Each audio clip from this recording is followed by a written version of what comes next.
Hello dear students, welcome to my English class. আজকের এই ভিডিওতে আমি ক্লাস 11-এর the story of an hour এই টেক্সটটা নিয়ে আলোচনা করব। ক্লাস 11-এর ফার্স্ট সেমিস্টারের প্লেলিস্টের লিঙ্ক এই ভিডিওর ডিসক্রিপশন বক্সে দেওয়া রয়েছে, সেখান থেকে তোমরা সমস্ত ভিডিওগুলো পেয়ে যাবে। তো চলো আজকের এই ভিডিওটা শুরু করা যাক।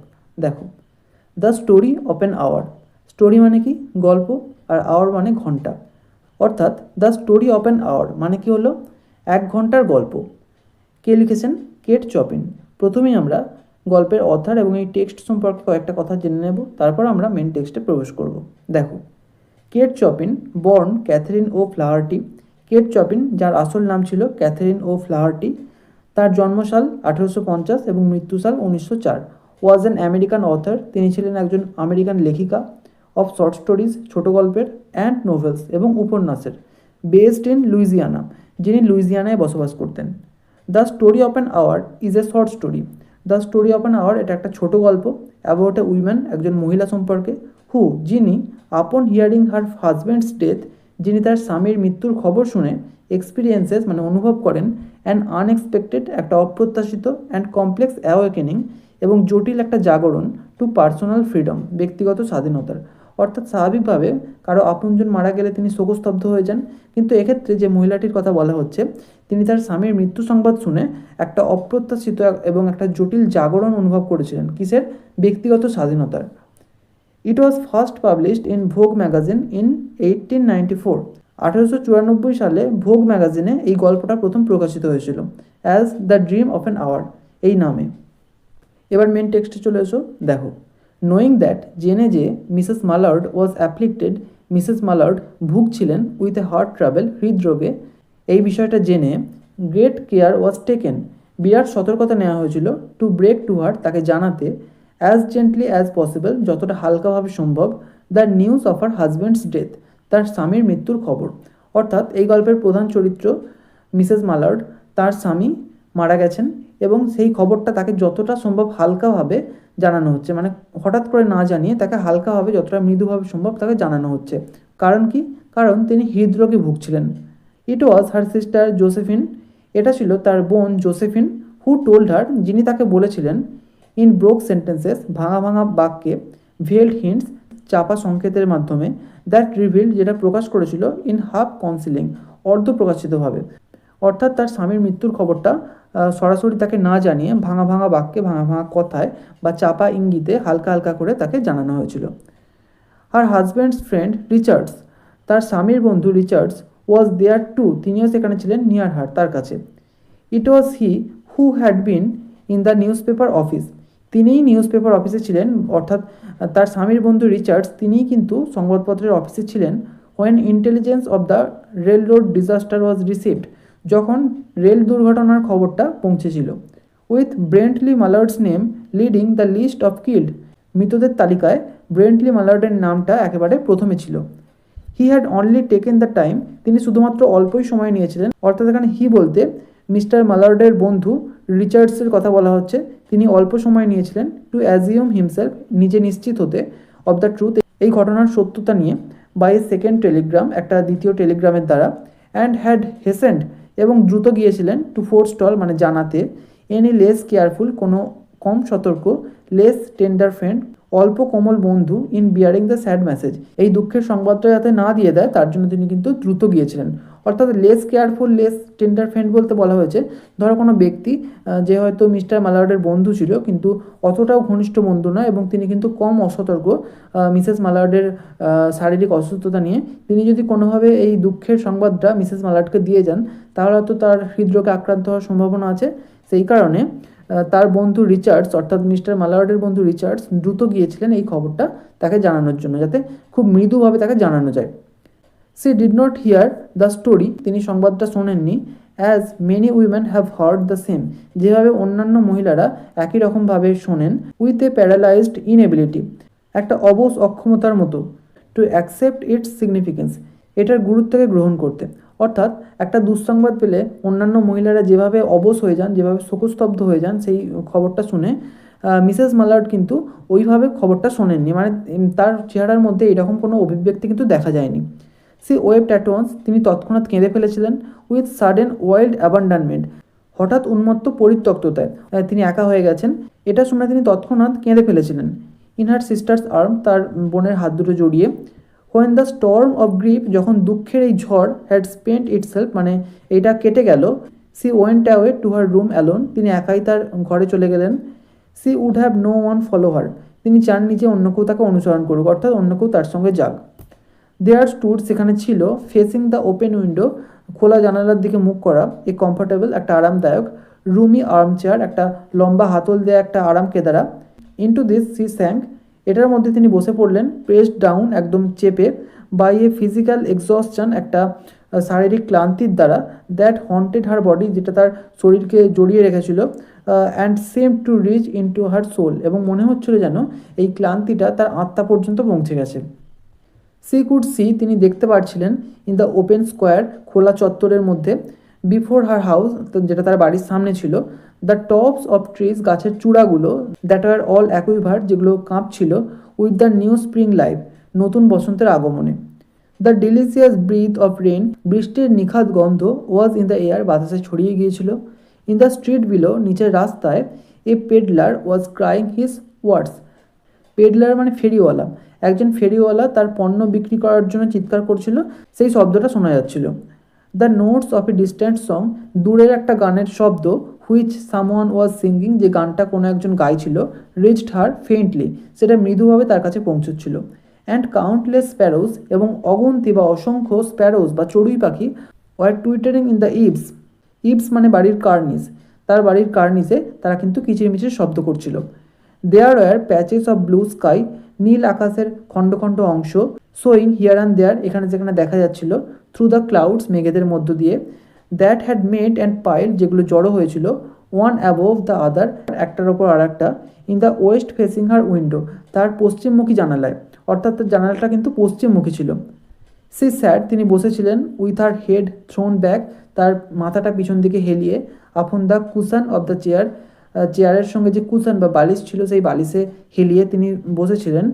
কোয়াইট মোশনলেস, পুরোপুরি স্থিরভাবে, এক্সেপ্ট, শুধুমাত্র, হোয়েন এ সব কেম আপ, যখন একটা গোঙানি বেরিয়ে এলো, ইন্টু হার থ্রোট, তার গলা থেকে, সুখ হার, তাকে কাঁপিয়ে দিল। অ্যাজ এ চাইল্ড, যেমন একটা শিশু, হু হ্যাজ ক্রাইড ইটসেলফ, যে নিজেই কেঁদে উঠেছে, টু স্লিপ মানে ঘুম থেকে, কন্টিনিউস টু সোব, গোঙানো চালিয়ে যায়, ইন ইটস ড্রিমস, তার স্বপ্নের মধ্যেও। সি ওয়াজ ইয়াং, তিনি ছিলেন অল্প বয়সী একজন তরুণী, with a fair calm face, একটা ফর্সা শান্ত মুখমণ্ডল, হুজ লাইন্স, যার রেখাগুলো বিস্পোক, পরিচয় দিত, রিপ্রেশন, দমনের, and even a certain strength, এবং একটা নির্দিষ্ট শক্তির। বাট নাও, কিন্তু এখন, দেয়ার ওয়াজ এ ডাল স্টেয়ার, একটা স্থির দৃষ্টি ছিল, যেটা একদম নিস্তেজ, ইনার আইস, তার চোখের মধ্যে দেখা যাচ্ছিল, whose gaze was fixed away, যার দৃষ্টিটা একদম দূরে স্থির হয়েছিল, off yonder on one of those patches of blue sky, যেটা খণ্ড খণ্ড নীল আকাশের দিকে ছিল ওই দৃষ্টিটা। It was not a glance of reflection, এটা কিন্তু প্রতিফলনের কোনো দৃষ্টি ছিল না, বাট রাদার ইন্ডিকেটেড, বরং বুঝিয়েছিল বা নির্দেশ করেছিল, এ সাসপেনশন, একটা বিরতি, অফ ইন্টেলিজেন্ট থট, বুদ্ধিদীপ্ত ভাবনার। দেয়ার ওয়াজ সামথিং কামিং, কিছু একটা আসছিল, টু হার, তার কাছে, and C was waiting for it, এবং তিনি এটার জন্য অপেক্ষা করছিলেন, ফিয়ারফুলি, ভয়ে ভয়ে। হোয়াট ওয়াজ ইট, এটা কী ছিল? সে ডিড নট নো, তিনি জানতেন না। It was too subtle and elusive to name, subtle মানে সূক্ষ্ম, আর ইলুসিভ মানে অধরা। It was too subtle and elusive, এটা খুবই সূক্ষ্ম এবং অধরা ছিল, টু নেম, যে তিনি নাম করতে পারলেন না। বাট সি ফেল্ট ইট, কিন্তু তিনি এটা অনুভব করলেন। Creeping out of the sky, যেটা আকাশ থেকে আসছিল, রিচিং টুয়ার্ডস হার, তার দিকে যাচ্ছিল, থ্রু, মধ্য দিয়ে, কিসের মধ্য দিয়ে? দ্য সাউন্ডস, শব্দের মধ্য দিয়ে, দ্য সেন্টস, গন্ধের মধ্য দিয়ে, দ্য কালার, রঙের মধ্য দিয়ে, দ্যাট ফিল্ড দ্য এয়ার, যেগুলো বাতাসটাকে পূর্ণ করেছিল। নাও, এখন, হার বজম, তার বুকটা, রোজ অ্যান্ড ফেল, ওঠানামা করছিল, টিউমালটুয়াসলি, অস্থিরভাবে। She was beginning to recognise, তিনি উপলব্ধি করতে শুরু করেছিলেন, দিস থিং, এই জিনিসটা, দ্যাট ওয়াজ অ্যাপ্রোচিং, যেটা তার কাছে যাচ্ছিল, টু পজেস হার, তাকে অধিকার করতে, অ্যান্ড সি ওয়াজ স্ট্রাইভিং, এবং তিনি লড়াই করছিলেন, টু বিট ইট ব্যাক, এটাকে প্রতিহত করতে, উইথ হার উইল, তার ইচ্ছা শক্তি দিয়ে। As powerless as her two white slender hands would have been, যতটা তার শক্তিহীন সরু হাতগুলো করতে পারত। স্লেন্ডার মানে পাতলা বা সরু। When she was abundant herself, যখন তিনি নিজেকে ছেড়ে দিলেন, এ লিটল হুইসপার্ড ওয়ার্ড, একটা অল্প ফিসফিস শব্দ, এসকেপড বেরিয়ে এলো হার স্লাইটলি পার্টেড লিপস, তার অল্প ফাঁকা ঠোঁট থেকে। সি সেড ইট, তিনি এটাকে বললেন ওভার অ্যান্ড ওভার, বারবার, আন্ডার হার ব্রিথ, মনে মনে। কি বললেন তিনি? ফ্রি ফ্রি ফ্রি, মুক্ত মুক্ত মুক্ত। অর্থাৎ এতদিন তার স্বামীর অধীনে তিনি ছিলেন, তার স্বামী যা বলতো তাই তাকে করতে হতো, কিন্তু এখন যেহেতু তার স্বামী নেই তাই তিনি এখন একটা স্বাধীনতা অনুভব করছেন, সেটাই তিনি এখানে প্রকাশ করছেন। দ্য ভ্যাকেন্ট স্টেয়ার, শূন্য দৃষ্টিটা, and the look of terror, এবং ভয়ের যে দৃষ্টি সেটা, দ্যাট হ্যাড ফলোড, যেটা এতদিন ছিল, ইট ওয়েন্ট ফ্রম হার আইস, তার চোখ থেকে চলে গেল। দে স্টেড কিন অ্যান্ড ব্রাইট, তার দৃষ্টিটা এখন প্রখর এবং উজ্জ্বল। হার পালসেস বিট ফাস্ট, তার নাড়ির গতি এখন দ্রুত চলছিল। অ্যান্ড দ্য কোর্সিং ব্লাড, এবং প্রবাহিত রক্ত, ওয়ার্মড অ্যান্ড রিল্যাক্সড, উষ্ণ এবং হালকা করলো every inch of her body, তার শরীরের প্রত্যেকটা অংশকে। সে ডিড নট স্টপ, তিনি থামতে পারলেন না, টু আস্ক, মানে জিজ্ঞেস করা, if it were or were not a monstrous joy that beheld her, বলছে এটা কি কোনো ভয়ঙ্কর আনন্দ নয় যেটা তাকে ধরে রেখেছিল? এ ক্লিয়ার, একটা পরিষ্কার, অ্যান্ড এক্সাল্টেড পারসেপশন, এবং একটা উচ্চতর উপলব্ধি, এনেবেলড হার, তাকে সক্ষম করেছিল, টু ডিসমিস দ্য সাজেশন, ওই বিষয়টাকে খারিজ করতে, অ্যাজ ট্রিভিয়াল, তুচ্ছ বিষয় হিসেবে। সি নিউ দ্যাট, তিনি জানতেন যে, সি উড উইপ এগেইন, তিনি আবারও কেঁদে ফেলবেন, হোয়েন সি স, যখন তিনি দেখলেন, দ্য কাইন্ড টেন্ডার হ্যান্ডস, দয়ালু কোমল হাতগুলো, ফোল্ডেড ইন ডেথ, মৃত্যুর মধ্যে ভাঁজ হয়ে রয়েছে। The face that had never looked, যে মুখমণ্ডলটা কখনো তাকায়নি, সেভ উইথ লাভ আপন হার, তার দিকে ভালোবাসা নিয়ে, ফিক্সড, স্থির হয়ে রয়েছে, অ্যান্ড গ্রে, এবং ধূসর, অ্যান্ড ডেড, এবং মৃত। বাট সি স, কিন্তু তিনি দেখলেন, বিয়ন্ড দ্যাট বিটার মুমেন্ট, সেই তিক্ত মুহূর্ত ছাড়িয়ে, a long procession of years, বছরের একটা দীর্ঘ সারি, টু কাম, যেটা আসন্ন, that would belong to her absolutely, যেটা পুরোপুরি তার হবে, অর্থাৎ অন্য কারো নয়, সেটা সম্পূর্ণভাবেই তার। অ্যান্ড সি ওপেন্ড, এবং তিনি খুললেন, অ্যান্ড স্প্রেড হার আর্মস, এবং তার হাতগুলোকে প্রসারিত করলেন, out to them in welcome, তাদেরকে স্বাগত জানাতে। অর্থাৎ সেই রঙিন দিনগুলোকে বা তার সেই স্বাধীনতার স্বাধীন দিনগুলোকে স্বাগত জানাতে তিনি তার হাতগুলোকে প্রসারিত করলেন। There would be no one to live, কেউই বেঁচে থাকবে না, ফর হার, তার জন্য, ডিউরিং দোজ কামিং ইয়ার্স, ওই আসন্ন বছরগুলিতে। She would live for herself, তিনি নিজের জন্যই বাঁচবেন। There would be no powerful will, কোনো শক্তিশালী ইচ্ছাশক্তি থাকবে না, বেন্ডিং হার্টস, যেটা তাকে ঝুঁকিয়ে রাখবে, ইন দ্যাট ব্লাইন্ড পারসিস্টেন্স, একটা অন্ধ জেদে, with which men and women believe, যেটাতে পুরুষ এবং নারী বিশ্বাস করে, দে হ্যাভ এ রাইট, তাদের একটা অধিকার আছে, two impose A private will, নিজের একটা ব্যক্তিগত ইচ্ছাকে চাপিয়ে দেওয়া, আপন এ ফেলো ক্রিয়েচার, অন্যের ওপর। অর্থাৎ এমন কিছু পুরুষ এবং নারীরা আছেন যারা মনে করেন যে নিজের ইচ্ছাটাকে অন্যের ওপর চাপিয়ে দেওয়া যায়, তো সেই কথাটাই এখানে বলা হচ্ছে। এ কাইন্ড ইন্টেনশন, একটা সদিচ্ছা, অর এ ক্রুয়েল ইন্টেনশন, অথবা একটা নিষ্ঠুর ইচ্ছা, মেড দ্য অ্যাক্ট সিম, কাজটাকে দেখিয়েছিল, নো লেস এ ক্রাইম, সেটা একটা ক্রাইম বা অপরাধের থেকে কম কিছু নয়। অর্থাৎ এই যে নিজের ইচ্ছা অন্যের ওপর চাপিয়ে দেওয়া জোর করে, সেটা কিন্তু অপরাধের থেকে কম কিছু নয়। অ্যাজ সি লুকড আপন ইট, যখন তিনি এটাকে দেখলেন, in that brief moment of illumination, সেই সংক্ষিপ্ত আলোকিত মুহূর্তে, and yet she had loved him, এবং তবুও তিনি তাকে ভালোবাসতেন, অর্থাৎ তার স্বামীকে ভালোবাসতেন, সামটাইমস, কখনো কখনো, অফেন সি হ্যাড নট, প্রায়ই তিনি ভালোবাসতেন না, অর্থাৎ বেশিরভাগ সময়ই তিনি কিন্তু ভালোবাসতেন না, শুধুমাত্র কখনো কখনো ভালোবাসতেন। হোয়াট ডিড ইট ম্যাটার, এতে কি আসে যায়? What could love, the unsolved mystery, বলছে ভালোবাসা, যেটা কিনা একটা আনসলভড মিস্ট্রি বা একটা অমীমাংসিত রহস্য, সেটা কাউন্ট ফর, সেটাকে মূল্য নির্ধারণ করতে পারে, in the face of possession of self assertion, আত্মপ্রতিষ্ঠার অদম্য শক্তির কাছে, হুইচ সি সাডেনলি রেকগনাইজড, যেটাকে তিনি হঠাৎ করে উপলব্ধি করেছিলেন, as the strongest impulse of her being, তার সত্তার একটা শক্তিশালী আবেগ হিসেবে, ইম্পালস মানে আবেগ। Free, body and soul free, মুক্ত, শরীর এবং আত্মা মুক্ত। সি কেপ্ট হুইসপারিং, তিনি ফিসফিস করেই চললেন। জোসেফিন ওয়াজ নিলিং, জোসেফিন হাঁটু গেড়ে বসেছিল, বিফোর দ্য ক্লোজ ডোর, বন্ধ দরজার সামনে, with her lips to the keyhole, এবং তার ঠোঁট দুটো কি হোল, অর্থাৎ দরজার চাবির যে ছিদ্র থাকে সেই ছিদ্রর কাছে ছিল, ইমপ্লোরিং ফর অ্যাডমিশন, ভেতরে যাওয়ার জন্য অনুরোধ করছিল। Louise, open the door, Louise, দরজাটা খোলো। আই বেগ, আমি অনুরোধ করছি, ওপেন দ্য ডোর, দরজাটা খোলো। You will make yourself ill, তুমি নিজেকে অসুস্থ করে তুলবে। What are you doing Louise, তুমি কী করছো লুইস? For heaven's sake, open the door, ভগবানের দোহাই তুমি দরজাটা খোলো। গো অ্যাওয়ে, চলে যাও। I am not making myself ill, আমি নিজেকে অসুস্থ করছি না। নো, না। She was drinking in a very elixir of life, তিনি জীবনের অমৃত সুধা পান করছিলেন। থ্রু মধ্য দিয়ে, কিসের মধ্য দিয়ে? দ্যাট ওপেন উইন্ডো, সেই খোলা জানালার মধ্য দিয়ে। অর্থাৎ তিনি প্রকৃতির দিকে তাকিয়ে তার যে সুখের দিন বা তার যে স্বাধীন দিন, স্বাধীনতার কথা তিনি চিন্তা করছিলেন, এবং স্বাধীনতার যে উপলব্ধি সেটাকে এখানে বলা হচ্ছে জীবনের অমৃত সুধা, সেটাই তিনি পান করার চেষ্টা করছিলেন। হার ফ্যান্সি, তার কল্পনা, ওয়াজ রানিং রায়াট অ্যালং, ছুটেই চলেছিল। Those days ahead of her, তার সামনে যে দিনগুলো ছিল সেই দিনগুলোর দিকে ছুটে চলেছিল। স্প্রিং ডেজ, বসন্তের দিন, অ্যান্ড সামার ডেজ, এবং গ্রীষ্মের দিন, and all sorts of days, এবং বিভিন্ন রকমের দিন, that would be her own, যেগুলো তার একদম নিজের হবে। She breathed a quick prayer, তিনি একটা প্রার্থনা করলেন, that life might be long, যে তার জীবন যেন দীর্ঘ হয়। ইট ওয়াজ অনলি ইয়েস্টারডে, এই গতকালই, সি হ্যাড থট, তিনি ভেবেছিলেন, উইথ এ সাডার, একটা কম্পনের সাথে, that life might be long, যে জীবন যদি দীর্ঘ হয়। অর্থাৎ এতদিন তিনি তার স্বামীর অধীনে ছিলেন, তার স্বামী যা বলতো সেটা তাকে মেনে চলতে হতো, তাই তার এই জীবনটা কিন্তু খুব একটা পছন্দের ছিল না, এবং তিনি ভাবছিলেন যে জীবনটা যদি দীর্ঘতর হয় কীভাবে তিনি জীবনটা কাটাবেন। আর আজকেই যখন তার স্বামী মারা গেছে, তিনি যখন স্বাধীনতা উপলব্ধি করছেন, তার মনে হচ্ছে যে তার জীবনটা যেন দীর্ঘতর হয়, তাই তিনি প্রার্থনা করছেন। সি অ্যারোজ অ্যাট লেন্থ, অবশেষে তিনি উঠলেন, অ্যান্ড ওপেন্ড দ্য ডোর, এবং দরজাটা খুললেন। টু হার সিস্টার্স ইম্পরচুনিটিস, তার বোনের অনুরোধে। দেয়ার ওয়াজ এ ফেভারিট ট্রায়াম্প, একটা উচ্ছ্বসিত বিজয় ছিল, ইনার আইস, তার চোখে। অ্যান্ড হি ক্যারিড হারসেলফ, এবং তিনি নিজেকে মনে করছিলেন, আনউইটিংলি, না জেনেই, like a goddess of victory, বিজয়ের দেবী হিসেবে।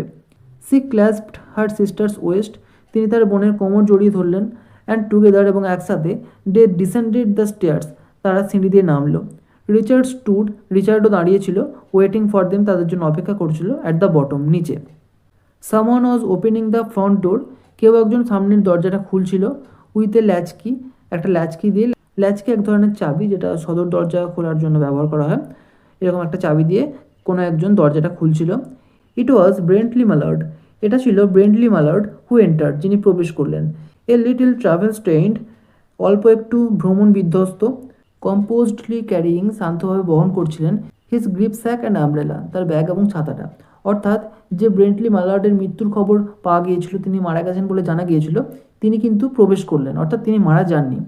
হি had been far from the scene of the accident, দুর্ঘটনার স্থান থেকে তিনি অনেকটা দূরে ছিলেন। And did not even know there had been one, এবং এই ঘটনা সম্পর্কে তিনি জানতেনও না। হি ইজ টু ড্যামেজড, তিনি অবাক হয়ে দাঁড়িয়ে রইলেন। অ্যাট জোসেফিনস পিয়ার্সিং ক্রাই, জোসেফিনের সেই অবাক হয়ে যাওয়া চিৎকার শুনে। অ্যাট রিচার্ডস কুইক মোশন, রিচার্ডসের তাড়াহুড়ো দেখে। টু স্ক্রিন হিম, তাকে আড়াল করতে। From the view of his wife, তার স্ত্রীর দৃষ্টি থেকে। অর্থাৎ তার স্ত্রী জেনেছে যে তার স্বামী মারা গেছে, এবং গল্পের প্রথম দিকে আমরা জেনেছি যে তার কিন্তু হার্টের সমস্যা রয়েছে, তিনি হৃদরোগে ভুগছিলেন। তাই হঠাৎ করে তার স্বামীকে আবারও দেখে তিনি যদি হৃদরোগে আক্রান্ত হয়ে পড়েন, সেই কারণে মিস্টার ম্যালার্ডকে আড়াল করার চেষ্টা করেছিলেন তার বন্ধু Richards. But Richards was too late, কিন্তু রিচার্ডের দেরি হয়ে গিয়েছিল।